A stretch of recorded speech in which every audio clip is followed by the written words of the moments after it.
Et good morning Angel! Je suis ravie de te retrouver pour une nouvelle vidéo et pour un nouveau dimanche matin passé ensemble. Aujourd'hui, petite intro très rapide, je te propose des idées et des recettes de goûter réconfortants pour l'automne et l'hiver. Vraiment des idées et des recettes faciles, rapides et gourmandes. Je ne t'en dis pas plus, c'est parti! J'étais obligée, je sais que je vous saoule avec cette recette, mais c'est la meilleure recette de cookies ever. Il faut bien mélanger entre chaque étape.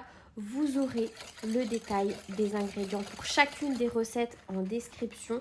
Je les réalise soit uniquement avec de la cannelle, soit avec un mélange d'épices saveur pain d'épices. Mon Dieu, c'est une tuerie.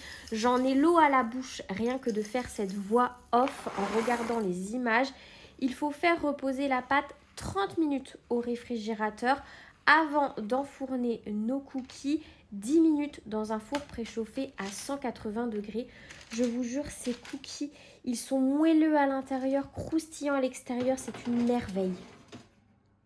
Oh putain, je vais me cramer encore.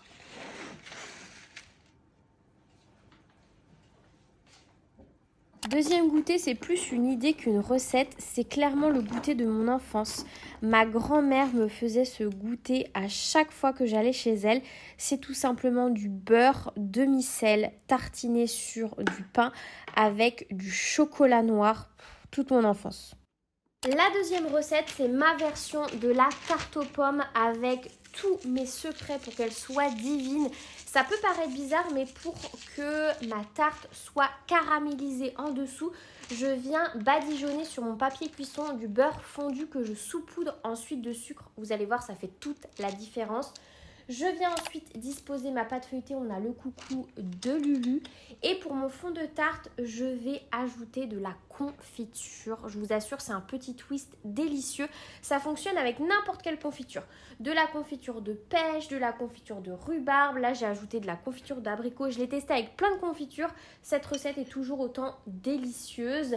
Ensuite, compote. De la compote soit faite maison, soit industrielle, mais sans sucre ajouté. Avec la confiture, c'est suffisamment sucré. Et ensuite, je dispose mes pommes que j'ai coupées ultra finement. C'est l'un de mes secrets pour avoir une tarte croustillante. Et avec le reste de mon beurre, je vais venir badigeonner les bords de ma tarte. Et s'il me reste encore du beurre, on peut badigeonner les pommes avec pour toujours plus de gourmandise. Je saupoudre une nouvelle fois là uniquement les bords de sucre pour que ça caramélise et que ça croustille bien. Et j'enfourne 30 minutes à 180 degrés. À la fin, je passe 3-4 minutes de grill et c'est prêt. Et vous avez la meilleure tarte aux pommes ever. Pour la troisième et la dernière recette que je vous partagerai aujourd'hui, il s'agit de ma pâte à crumble auquel j'y ajoute de la poudre d'amande. C'est un petit twist la poudre d'amande, mais ça apporte un petit truc en plus. Et moi j'aime bien y mélanger également deux types de sucre, notamment du sucre complet, c'est le sucre roux que vous avez vu à chaque fois. Vraiment le sucre complet, ça apporte un petit truc aux pâtisseries, ça fait toute la différence je trouve.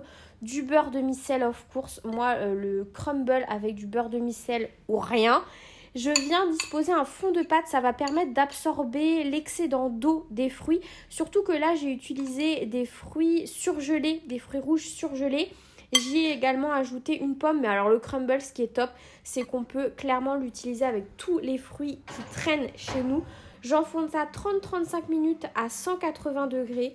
C'est déjà prêt. Franchement, des recettes mais ultra faciles et rapides. En même temps super réconfortantes. On adore. Et trop bonnes. C'est tout pour moi aujourd'hui. J'espère comme d'habitude que cette vidéo t'aura plu, qu'elle t'aura donné faim et envie de reproduire ces idées et ces recettes pour l'automne et l'hiver. Moi, je te retrouve dimanche prochain pour une prochaine vidéo et en attendant, prends soin de toi. Bye!